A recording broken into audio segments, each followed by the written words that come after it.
Good evening. I'm sitting here in Dubois with Greg Sellington, looking at the times from today.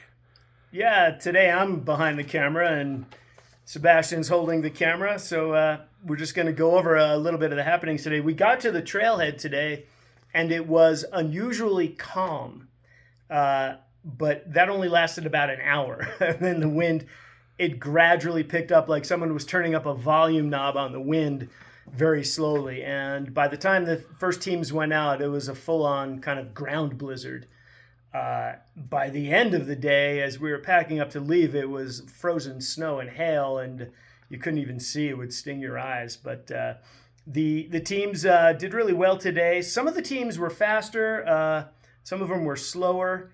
The fastest time of the day was Kathy Rivet again with the second team. I don't even want to call it a B team, but it's the second team off of Annie and Marco's truck.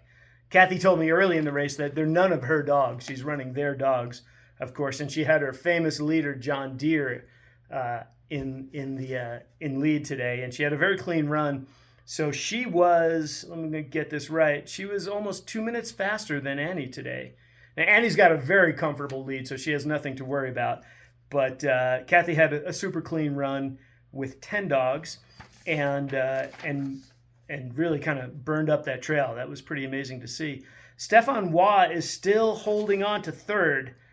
Bruce has about 3.5 minutes to go, with one stage left if he wants to catch up to Stefan Waugh, which is not unheard of. One hiccup in a race where you're racing for 2 hours, 3.5 minutes can definitely be made up. Bruce kind of had a slow run today. Let's see what he did. Yeah, he was off the pace. He had the fifth fastest time today. There were some teams faster than him, so he didn't make up any time on Stefan. But if the standings stay the way they are, it'll be a Quebecois 1, 2, and 3, which is kind of interesting way out here in Wyoming. The other interesting thing that we will have to make sure we pull Michael's strings about is his daughter, Leonie, beat him again today. And it's very impressive when you see her out on the trail. I passed her actually several times. She's running 8 dogs. She passed Mike Bastian on an uphill and just pulling away from him. This is a difficult stage race this year. It's not blue sky, pretty trails.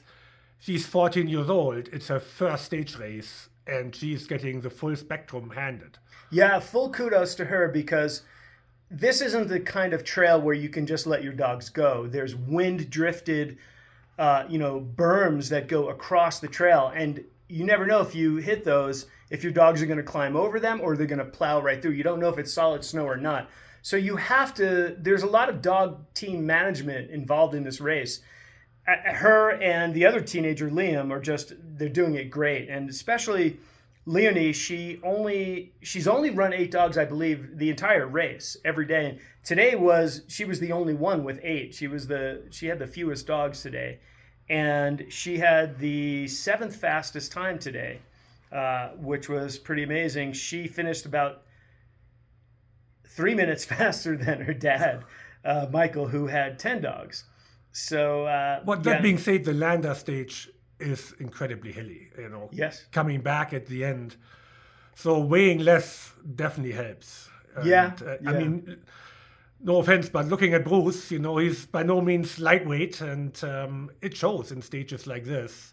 yeah. Or you have to be incredibly young and agile and be able to run up those stages like Liam and Leonie can do.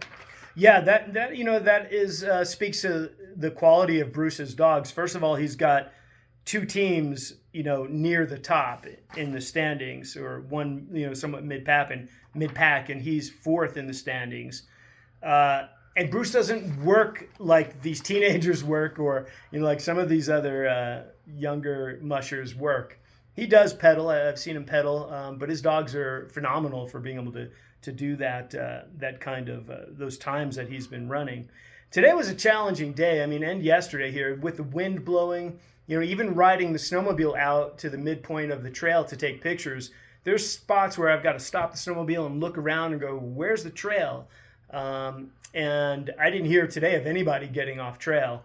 But I was thinking of myself, how I would approach the trail, running around it. And there'd be times when you could let them roll. The sections through the forest were really, really nice and pretty. And some of those coming home are some pretty good downhill. So you could probably let them roll there.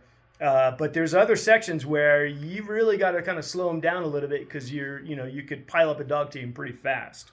So tomorrow, Dubois.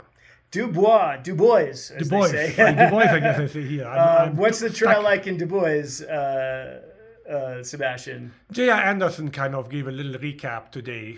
I guess it is a lot of climbing involved too. Yeah. We won't be seeing any head-on passes because it's a loop trail. It's kind of a loop trail up there. And I heard there was a possibility of we've seen, I think, zero snowmobile traffic. I don't think I've seen another snowmobile today. The only other thing out on the trail was a fat bike.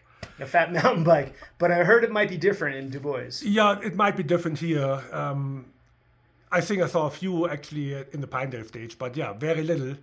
So we're going to have another race happening tomorrow. Last chance to make some standings.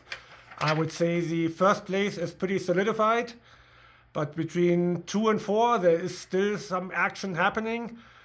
And we'll see if Leonie is going to beat her dad for a third time. Have fun, and thanks for tuning in. All right, thank you.